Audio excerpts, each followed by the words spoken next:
ಇದು ಅಳತೆ ಅದ್ಬಸ್ತಾಗಿ ಕಾಂಪೌಂಡ್ ಆಗಿರುವಂತ 2 ಎಕರೆ ಜಾಗ. ಇದು ರೋಡು ವಿಲೇಜ್ ಮ್ಯಾಪ್ ಅಲ್ಲಿ ಬಂದ್ಬಿಟ್ಟು ಇಷ್ಟು ಬಿಡ್ತಿದೆ, ಆಲ್ಮೋಸ್ಟ್ 60 ಫೀಟ್ ಬಿಡ್ತು. ಇವರು ಏನು ಅದ್ಬಸ್ ಮಾಡ್ಕೊಂಡಾದ್ಮೇಲೆ ಅವ್ರ ಲಿಮಿಟ್ ಏನಿದೆ ಅದಕ್ಕೆ ಬೇಲಿ ಹಾಕೊಂಡಿದ್ದಾರೆ. ಈ ತರ ಲೇಕ್ ಫ್ರಂಟ್ ಇರುವಂತ ಜಾಗ ಇದು. ವರ್ಷ ಪೂರ್ತಿ ಒಂದು ಸೀಸನ್ ನೋಡಿ, ಇದು ಏಪ್ರಿಲ್ ಮಿಡಲ್ ಕೂಡ ಇಲ್ಲಿ ಮಳೆ ಬರಲ್ಲ. ಮಳೆ ಬರದೇ ಇದ್ರು ಈ ತರ ನೀರಿರ್ತದೆ. ಸೊ ಇಲ್ಲಿಂದ ಲೋಕಲ್ ಸ್ಟೇಟ್ ಹೈವೇ ಇಂದ ಒಂದು 300 ಮೀಟರ್ ಒಳಗಡೆಗೆ ಇಲ್ಲಿ ನೋಡ್ಬೋದು. ಅದು ಸ್ಟೇಟ್ ಹೈವೇ ಅಂತ ಕಮರ್ಷಿಯಲ್ ಬಿಲ್ಡಿಂಗ್ಗಳದು. ಇದಕ್ಕೆ ಒಂದು 105ರಿಂದ 110 ಅಡಿ ಫ್ರಂಟೇಜ್ ಬರುವಂತ ಜಾಗ. ಸುತ್ತಮುತ್ತಲು ಗ್ರೀನಿಶು. ಬ್ಯಾಕ್ ಡ್ರಾಪ್ ಅಲ್ಲಿ ನೋಡ್ಬೋದು. ಇಲ್ಲಿ ನೀವು ನೋಡಿ, ತೆಂಗಿನ ಮರ ಕಣ್ಣು ಹಾಯಿಸಿದಷ್ಟು ಹಸಿರು. ಮದ್ದೂರು ತಾಲೂಕು ರಿಜಿಸ್ಟರ್ ಬರುತ್ತೆ ಇದು. ಇಗ್ಲೂರು ಡ್ಯಾಮ್ಗೆ ತುಂಬಾ ಕ್ಲೋಸೆಸ್ಟ್ ಇದು. ನೀರಿಗೆ ಏನು ಸಮಸ್ಯೆ ಇಲ್ಲ.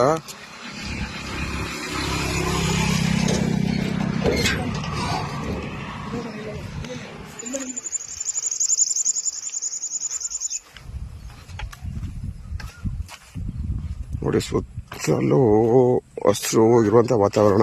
ನೋಡಿ ಇಲ್ಲಿ ಅಳತೆ ಅದ್ಬಸ್ತು ಅಳತೆ ಅದ್ಬಸ್ತ್ ಎಲ್ಲ ಮಾಡಿರುವಂತ ಜಾಗ.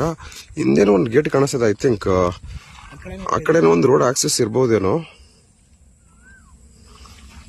ಈ ತರ 2 ಎಕರೆ ಮದ್ದೂರು ತಾಲೂಕು, ಮಂಡ್ಯ ಡಿಸ್ಟಿಕ್.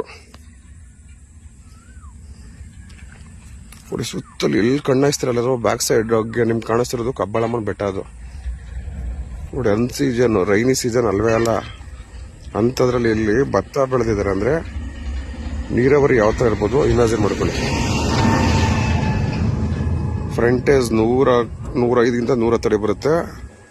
ಉದ್ದಕ್ಕೆ ಹೋದಂಗೆ 2 ಎಕರೆ.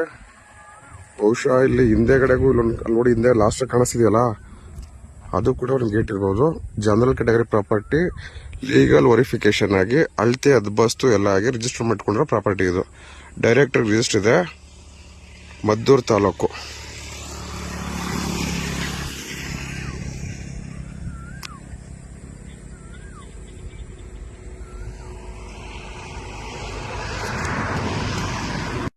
ನಿಮ್ಗೆ ಇನ್ನೊಂದು ಎಂಟ್ರೆನ್ಸ್ ಇದೆ ಅಂತ ತೋರಿಸಿದ್ನಲ್ಲ, ಸೊ ಕೆರೆ ಫ್ರಂಟೇಜ್ ಅದು ಬೇರೆ ರೋಡು ನೋಡಿ. ಅದೇ ಅದು ಆ ಕಡೆ ಗೇಟು, ಇದು ಈ ಕಡೆ ಗೇಟು. ಇದಕ್ಕೆ 2 ಕಡೆ ರೋಡ್ ಇದೆ.